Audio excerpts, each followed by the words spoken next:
Namaste, Linda. Namaste. We have with us Linda, who is promoting yoga and spiritualism in Bali. I'm very happy to meet you. Very happy to meet you too. And my first curiosity is Bali has a long history with India. Because the Hindu tradition, yoga, spiritualism, and many rituals came to Bali 1,000 years before. And surprisingly, it is maintaining that tradition very uniquely today.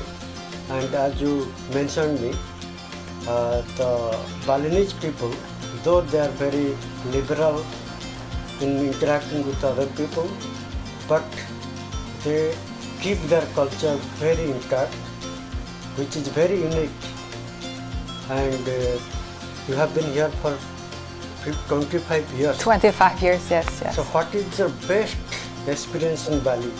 And as a yoga teacher, what is you think uniqueness in Bali and Bali can offer to the Hindu tradition of spiritualism, rituals, yoga to the world? I'm not sure if Bali can offer, but I know that Bali has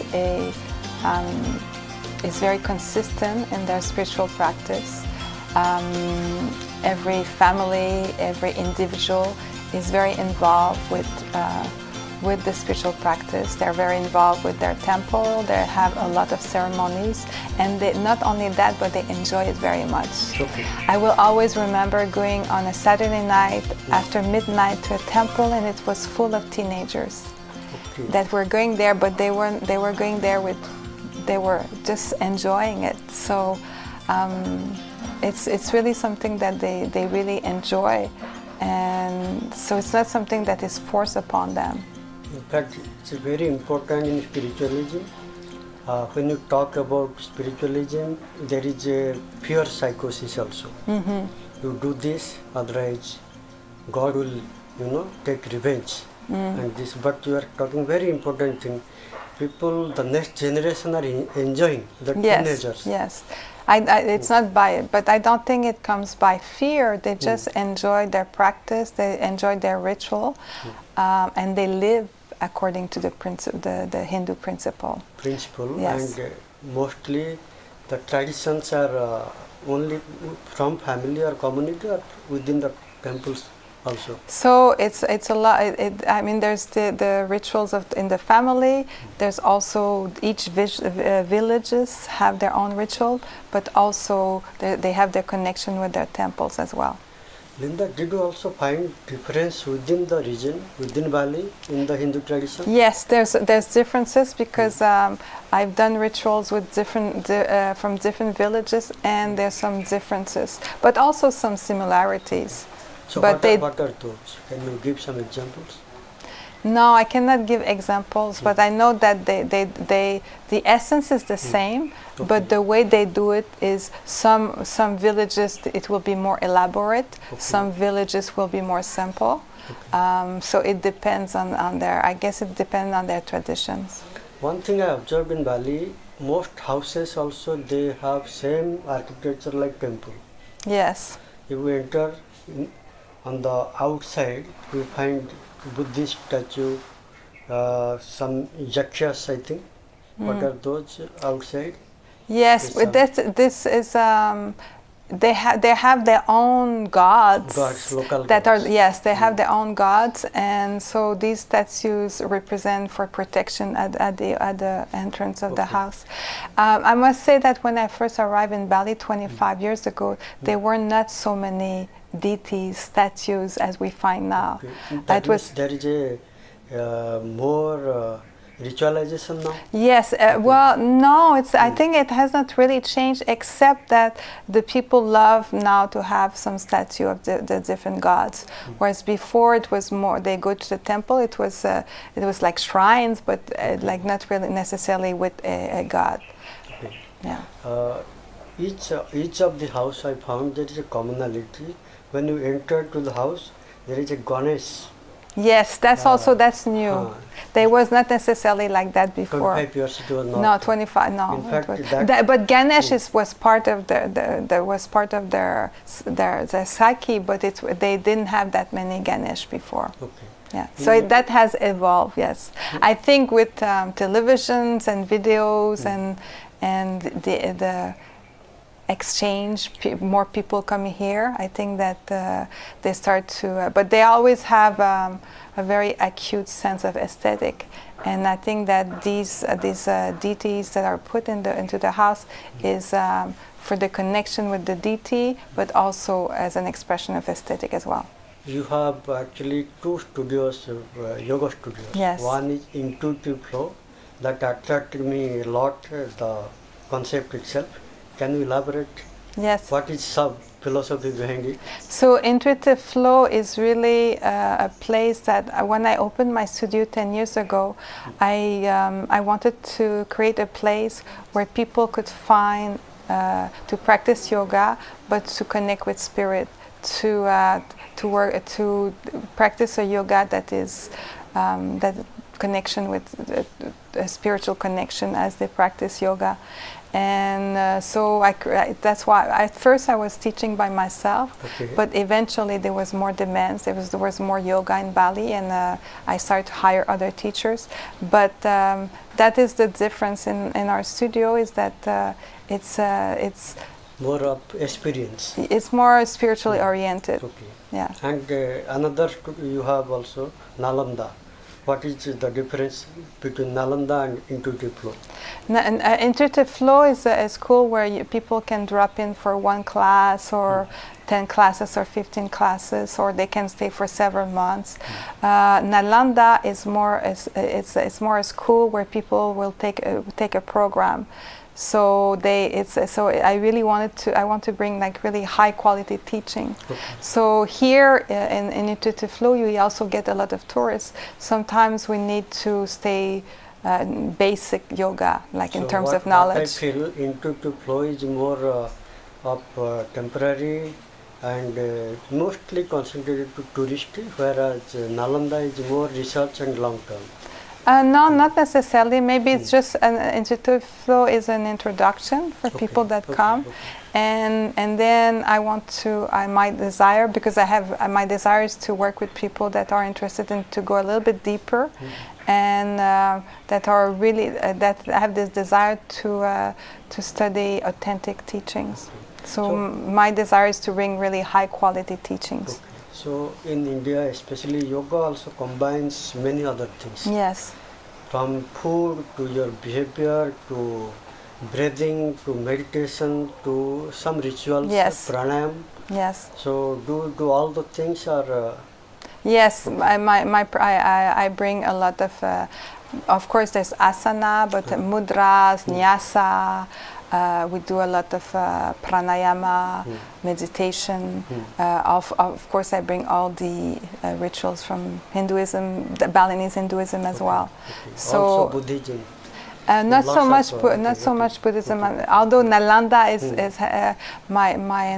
I'm at heart I'm more connected with Hinduism than Buddhism. Okay. Because many of the techniques of mind management, yes, breathing, vipassana, yes, and many of things they came from Buddhism. Yes, that's right. That's correct. So that is how the system actually flourished in Nalanda.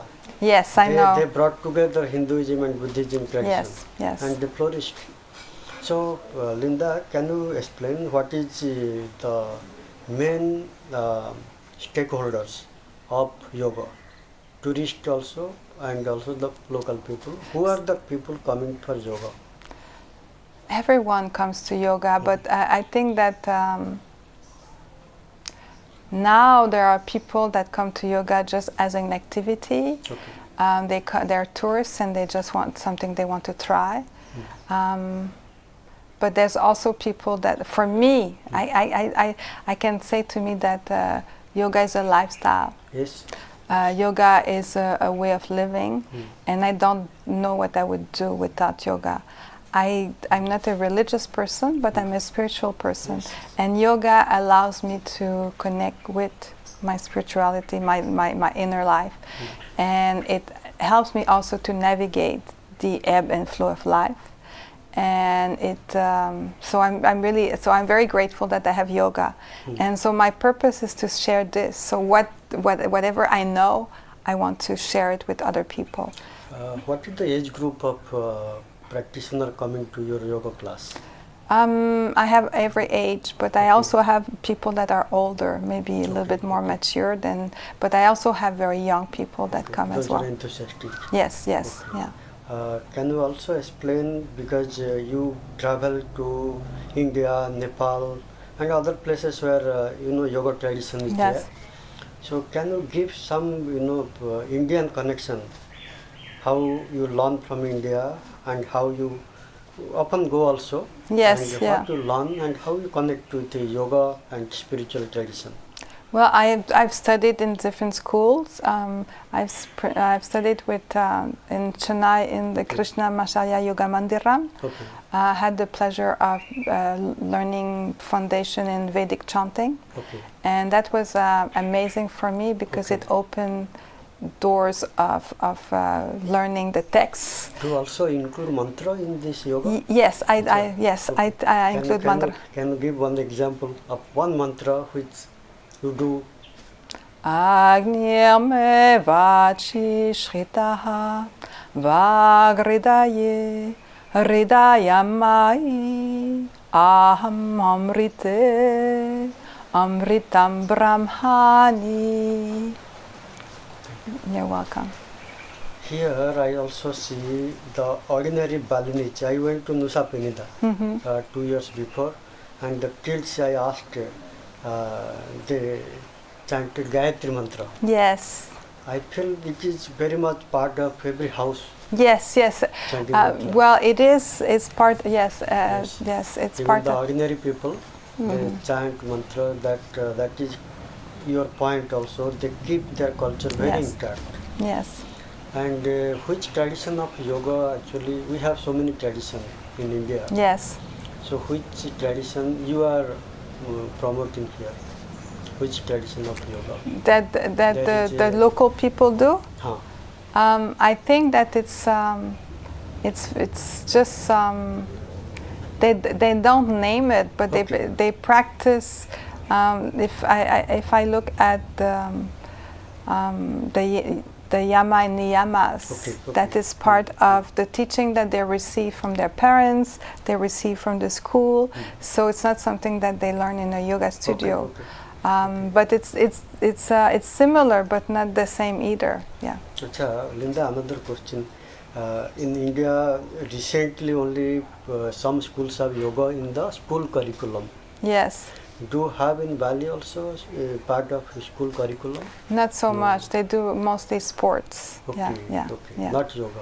Well, no, but they don't do yoga, but they do yoga in everything that they do. Okay. They do mantras, a little bit of mantras. They they make offerings. And the way they educate their children, Okay. it's I think that's it's really their lifestyle that is more like yoga. They don't say they practice yoga, but they are. Like, I know because this is the essence of yoga. Okay. Yeah. Do you also play music alongside yoga? I play a little bit, but it's not so much. Yeah. Yeah, I play especially- harmonium. Yes. Okay. Yeah. In India, usually they combine Yes. meditation, beautiful. Yeah. I yoga. also use Tibetan bowls Okay, and okay, yeah. okay. But it depends. It's not necessary. So it depends on the occasion. I have some bells and I don't need any of that. My purpose in my own practice and to teach teach my students to become sovereign, Okay. to be sovereign and on their own spiritual path. I think that so I want them to connect to their inner guru, and not be dependent on other people, but really More empowering. I want to empower people to connect with their intuition and their inner knowingness, and that's what yoga has given me. Okay, very nice to hear. But I also have another question.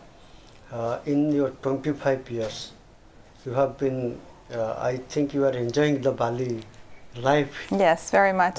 Can you explain something uniqueness, what you experienced here? Something you cannot forget, something you cherish all the time. That's how some magnetic is there which brought you here and you are staying here. Something unique in Bali. I think it's the attachment to the land. I think there's something special about this land. It vibrates in a certain way. And I remember when I would go away, I felt almost like withdrawal symptoms. I was missing that. And I think that, and I still feel that. I feel that the energy is very strong here. And it's easier to, I find that it's easier to meditate on this island because of the power of this land. I also feel like this. I came for second time. First time I went to a beautiful sea beach, and throughout the day I felt like doing meditation. And in fact, some people asked me, you are from India, you know yoga. Why don't you teach? I taught them. Yes. It's such a connection, and I taught them, and it was very memorable for me. Very nice. That was Atuk beach in Nusa Penida. I feel there is something here. You feel like you meditate. You feel like meeting people like you. It's energy attracts. Yes, absolutely. So, and it's a place where everything you're meant to learn is accelerated. So learning is accelerated here. And so if you are a sincere seeker, you can really develop quickly. It's hard because the test, everything is accelerated, so the test also. But I feel that you can develop very, very rapidly here. No, I feel like that because if you see the yoga centers are more in very compact area like Bali than in India. Yes. So many Westerners are coming to Bali to learn yoga and spiritualism rather than going to India. Yes. Though there is again connection. Bali, the teachers like you again go to India. Yes. But the Western people, they come here to learn yoga and spiritualism. And that is how I feel.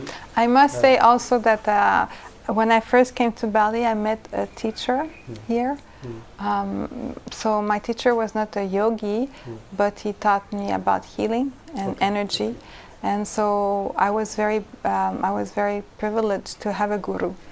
And so I mean, he's still my guru. He's very old now, but I'm very grateful. I had this experience, someone who guided me step by step, and so that also brought that I met my teacher the second year I was here, and so I had. He's from India?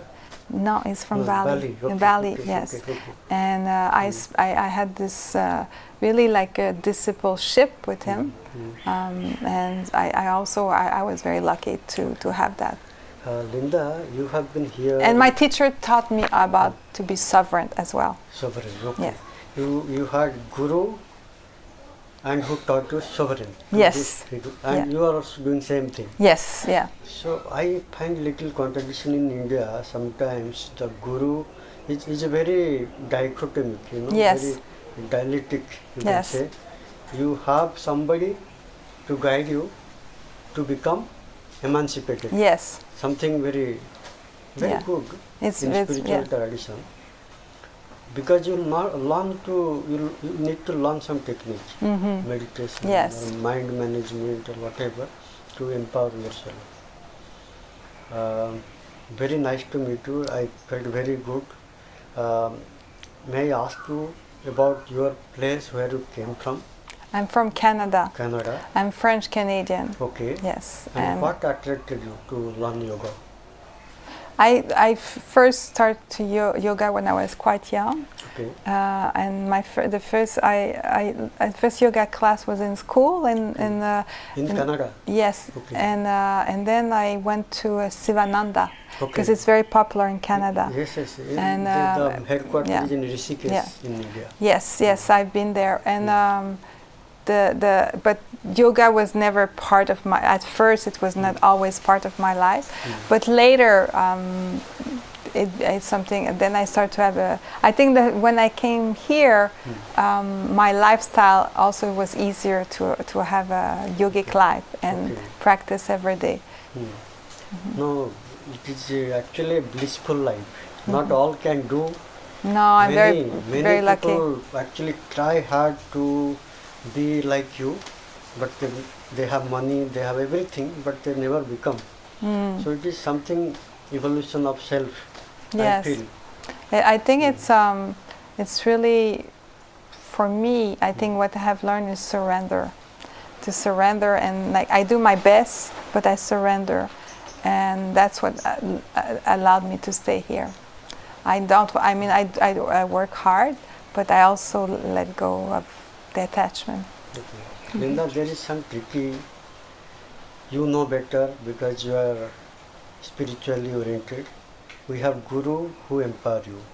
We have to surrender to become free. Yes. Something. Yes. Opposite thing coming together. Yes. It's not. I think that.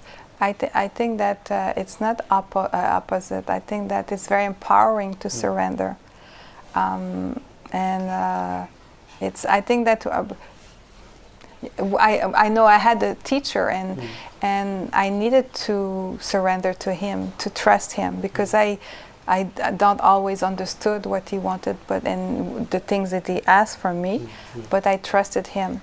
But I always knew that. My teacher never made me dependent on him, so I always felt that I had that I was independent also. But I always felt he wanted me to be successful, and he always wanted to empower me. He never wanted me to be there for him forever, although I stayed there a very long time with him because I didn't want to leave him. But so that's what I felt with my teacher. Yeah, not all teachers are like that, but mine was like that. Do you have a yoga peer circle here also? Yoginis and all, who often exchange ideas, experiments, and all this, or you do individually with the Guru Shishya tradition? I think there's a lot of people that there's a lot of sangha, but for me I'm pretty much I'm more doing Everybody myself. have their own way. Yeah, like so I do I go and sit. That's what I do when I go to India. I go and sit in front of teacher, and I receive the knowledge, and then I come back and try to integrate it in my life. And I have a sangha, but it's more like with my students. So we just were friends, and but it's not a big. It's something informal. Okay. Yeah, Okay. yeah. Okay. Now I feel knowledge and energy you are talking. When you have a circle Yes. of people who are into that field, you will have better understanding, better flow, intuitive flow, and better knowledge exchange also. Yes, yeah. So that is how the tradition, Guru, Shishya and Sangha, all are very important. And do you have a guru? I learned from people, but I also, like you, a lot of time I experiment. Yes. If I feel to, do meditation, I just go and do. Yeah. I do since my childhood. Actually, they are my gurus one way or other. Yes. Who taught me, but I don't have a dedicated guru so far. Same to me. I don't have a dedicated guru, but I have sat with many teachers, and I always and I can do that. I can sit and I enjoy that. But in the end, I always connect with my own inner guru. That is what I feel. Yeah. Because throughout my life, I have been learning from various things. Gurus, places, people like you also taught me new things now. So like that is intuitive flow. I don't want to fix with any temple, with any tradition, with any particular guru, but I respect everybody. Yes, yeah. So that is I think that if it works for people, I think that I think that life is very challenging, and we do what the best that we can. For me, like you are in the intuitive flow, for me it's a discovery. Yes. There is no fix No. of any being with each other, either friends or guru or anything. You are traveling, and Yeah. everybody come and teach you something. Yes, there's many manifestation of the divine of God, and there, and I when I see this piece of the puzzle, then I take it. And In fact, that is a puzzle. Yes. I still feel who is my guru? Can I claim anyone as my guru? yeah. I don't have answer. Hmm. I feel everybody is giving me. Yeah. Parents to even the kids around, the plants, everybody giving Yeah. something. Everyone, my students are my teachers, my staff is my teacher, my animals are my teachers, good. the neighbor is my teacher, everyone is. I Why think to, that, why to fix with a human being? yes, yeah, we can learn from each other, and I don't think there's orders or things. There's time where we're learning, sometimes where we're... We have a mythological story about Abadut, who has 24 gurus, Yes, and his gurus were ant, some crocodile, yes, and all. That shows that how we can learn from everything. yes, yeah, yeah, So absolutely. and he has 24 gurus. 24 gurus, Gurus. yeah. I'm going to look for it. Yes, Yeah. you can read that Abadut. Yeah, yeah, And these are all mythological. We can learn actually how guru can be all. mm-hmm. So that is a flow of. So all the best Thank for you. your initiative and for your dedication to Thank you. promote this tradition.